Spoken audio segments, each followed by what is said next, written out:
We have a pretty unique lunation coming up when we see the second consecutive Capricorn full moon of this year happening near the end of July. It's really interesting because similar to the last one, it is bringing in these themes of celebrating how far we've come when it comes to building structure and consistency in our lives and how we have grown, especially when it comes to our relationship with the broader world, whether that be through our career or how we have participated in society.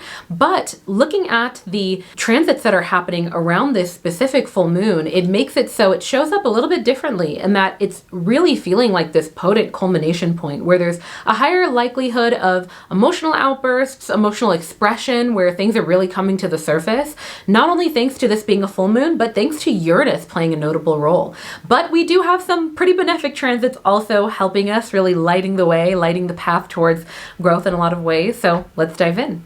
Hello friends, it's your girl Alina, and in this video we'll be diving into the top things to know about this upcoming full moon. And we'll not only talk about the nature of this full moon, but also top transits that are happening around the time of it, along with ways to align with this energy. And at the end, I'll offer some custom journal prompts. As always, the top way to support this channel is to just hit the like button, and I'd love if you wanted to hit subscribe and the notification bell, because I not only make videos like these for each full and new moon, but I also make weekly forecast videos, which I've been loving, and I know that many of y'all who watch it have been loving. Also, if you'd like the outline of this video directly emailed to you automatically before each full and new moon, then be sure to sign up for my astrology newsletter. Now, this full moon happens on the 20th or 21st of July, and it will be happening at 29 degrees in the cardinal earth sign of Capricorn. Now, before we dive in, I want to mention that at the time of this video coming out, we will have wrapped up the first annual Auraline retreat, which happened in Thailand this year. Now, with that being said, we actually already have tickets on sale for the second annual Auraline retreat, which we are calling the Rising Retreat, happening in Costa Rica in June of 2025. So if you're interested in this retreat, learning more about how we're going to be diving into our unique rising signs, our natal charts through custom workshops, going on adventures in Costa Rica, having guided meditations led by myself on the beaches and the jungles of Costa Rica, and so much more, then be sure to hit the link in the description box to learn more. And also follow me on Instagram, where you can find videos and reels and highlights from the retreat that we did have this year in Thailand. So you can kind of get a snapshot of what you'll experience when we go next year. So first up, let's talk about the nature of a full moon. So full moons mark a culmination point midway through the lunar cycle, where we see that the sun's light is fully reflected on the surface of the moon. And just as we see that the moon can raise the tides, especially around the time of a full moon, so too can it raise our emotional and intuitive abilities, making it a very opportune time for people to do things like full moon rituals, where they pause and reflect how far they've come, celebrating their personal growth, particularly within the realms of the sign that the moon is transiting. And they also reflect on anything that might be hindering their further growth within those realms. And they'll usually write those things out and do a full moon ritual where they either destroy that page, maybe burn it, to sort of energetically release it. And as we see that the light wanes from the surface of the moon between the full moon and the end of the lunar cycle near the new moon, so too can the energy and the sort of energetic ties between us and the things that we're looking to release also wane along with it. Now, with that said, we see that this full moon is in the sign of Capricorn once again, just like last month's full moon, which is relatively unique. Usually the next one is a new sign. But we see that with this transit, with it being in Capricorn, it's really offering this cosmic spotlight, specifically within the realms of our lives that Capricorn rules over. So let's think about our career path, our ambition, our sense of drive when it comes to sort of implementing different things in our lives, our ability to be practical as well when it comes to getting clear on our priorities to help us stay in alignment with our ambitions. And so it makes for Capricorn full moons in general to be a great time for celebrating how far we've come with these things. Maybe how far have you come within your career? How far have you come when it comes to contributing to the broader world, society, or even your family? This can look like how you contributed through supporting others in your life, or also how far you've come in terms of being practical and creating structure and stability in your life. Those are great things to reflect upon. On the flip side, this can be a cosmic spotlight right now, highlighting anything that might be hindering those things, making it an opportune time to write those things out and maybe set an intention to release them around the time of the full moon. Now, with that said, let's dive into the top transits that are happening on the day of this full moon. And it'll really add to the unique characteristics of this lunation, especially versus the last one that was also in Capricorn. So to start, we see that Venus, currently in the sign of Leo, will be sextiling Jupiter in Gemini. Now, this is a type of transit that's very loving, very expansive, very easy flowing, especially when it comes to creativity and communication.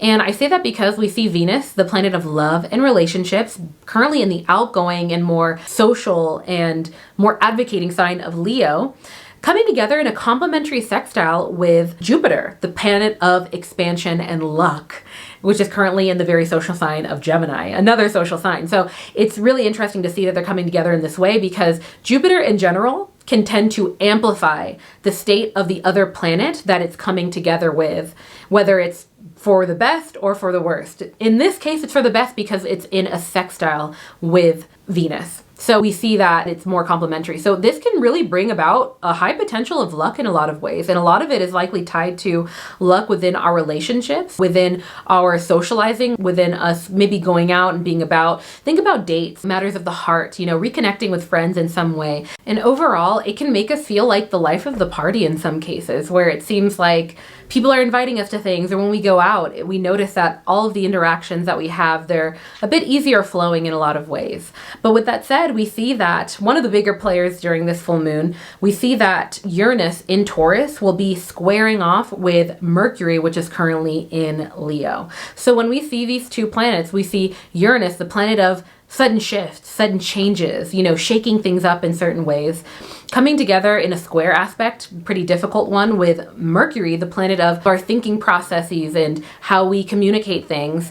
What it can do is it can create a higher likelihood of miscommunication, of there being potential mishaps, like unexpected shifts in maybe the plans of things, maybe mishearing or not even communicating things when it comes to when you were going to meet up, sort of issue or a switch up when it comes to communication. That's more on the less favorable side of the square, but at the same time, square aspect can sometimes create a certain level of pressure that actually ignites this sort of sense of action within us to actually change things up. And with Uranus playing a role in being this planet of change and sudden shifts, it can also show up as us feeling a calling to spice things up, us wanting to do something differently in some way. So that will definitely be playing a role. There is a potential chance, especially because it's a more difficult aspect, for some of us to feel a bit overwhelmed, or we're not vibing with the changes, we're not liking it. So there is a potential chance of somebody kind of not lashing out, but they're being a bit snippy, being a bit irritable because of these changes. So be aware of that as well. Another thing I'll say about that is that because this is a full moon and our inner world is more easily coming to the surface, it's just, there's way less of a filter for a lot of us to kind of just immediately say what we're feeling. It's likely that you might notice that showing up either on Sunday or over the course of the weekend or at the beginning of the following weeks. And so this will be on a Sunday for most of us. But following that, we see that the sun in Cancer will be trining with Neptune in Pisces, which is bringing in a lot softer of energy and making us feel a lot more empathetic. So there's going to be a lot of empathy in the air, despite there being a potential of irritability or unexpected shift. I say that because, Neptune, which will be retrograde at the time, it is the planet of imagination and of spirituality and of empathy and allowing our emotions to flow and process them and really finding a home in them, not just categorizing it as this thing, but really embodying it. And it's coming together with the sun, which is our central star that influences our ego, our sense of self, our identity, who we are. So when it comes together in this complementary way, it can make it so when we walk into rooms, our sort of auras is more malleable. Like we can sense the vibes in the room a lot more easily. We can find that a lot of people around us, or even ourselves, we feel a little bit more empathetic as well on this day. So it can make for a really great day for opening up to people and kind of getting deep and letting people know where we're at, especially if we feel a little irritated or something, not being too afraid to kind of express where we're at, especially if we feel safe with the people that we want to speak that to. Now, we also see that at the time of this lunation, the full moon in Capricorn will be sextiling Neptune in Pisces. Now, this can be a really great transit that's kind of similar to, the moon trining with Neptune. It can tend to amplify the state of Neptune in a lot of ways because we can more acutely feel it when it comes to our emotions on the level that is a bit different than the sun, in that our emotions and our intuitive abilities are ruled by the moon. So when they come together with Neptune, what it can do is it can make even psychic abilities feel a lot more strong. There's a higher chance of us having more vivid dreams, maybe even astral projection type things around this time. But ultimately, it makes it so we can more acutely feel how everyone else is doing in the room. It can make it so on one side of the coin, if you're around people who are feeling good, happy, they're happy to see you, they're vibing, you can easily match that energy. You can easily sort of just feel it, and that's enjoyable. Just think of the full spectrum of emotion. So on the other side of the coin, if we personally are not feeling good, it can more easily be felt by others and vice versa. And so it will be important, especially around this Capricorn full moon, to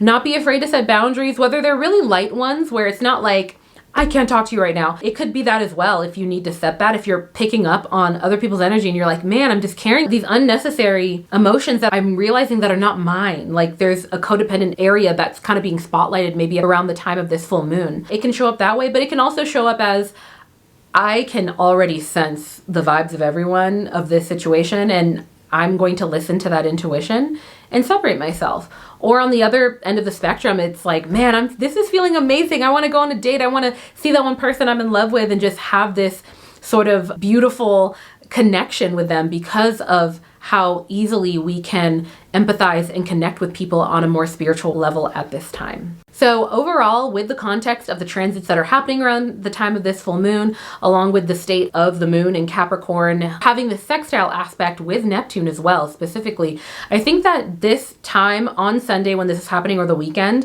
when we have this lunation, it will really be one of high energy, the higher likelihood with Uranus playing a role of, I feel like, unexpected outbursts, like unexpected revelations or expressions or sharing of information that is like, whoa, okay, I did not know that, but now I do, those type of things. And that might be outside of yourself where you're noticing that and you're feeling called to maybe hold space for that because of our higher level of empathy, or vice versa.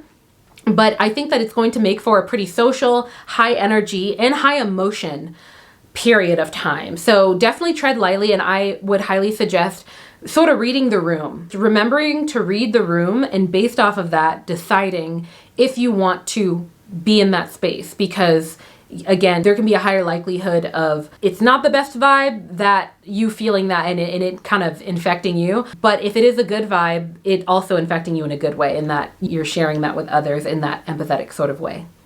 All right, with that said, let's dive into these Capricorn full moon custom journal prompts. What I'll do is I will read them out. You'll see them on the screen. And if you have your Auraline astrology planner, you can go ahead and flip over to the dedicated full moon section for these prompts. How would you describe this chapter in your life? If you could describe where you're currently at in your life to yourself 1 year ago, how would they respond? Do you think they would be surprised? Why or why not? And finally, is there anything you're ready to release or let go of at the time of this full moon? All right, y'all, I'm going to wrap up this video. I hope that you enjoyed those journal prompts. If you feel called to, I'd love to hear your response in the comment section below. Or if you want to, you can comment 3 lemon emojis. That immediately came to mind. So if you made it to the end, comment 3 lemon emojis to let me know. Or you can comment whether or not you've been feeling these Capricorn full moon vibes over the last few days, or any of the transits surrounding it. We have some heavy hitter planets with these transits really creating some lasting effects that we'll likely be feeling for the next few days as well, 5 days leading up to and 5 days following specifically. But I'd love to hear it.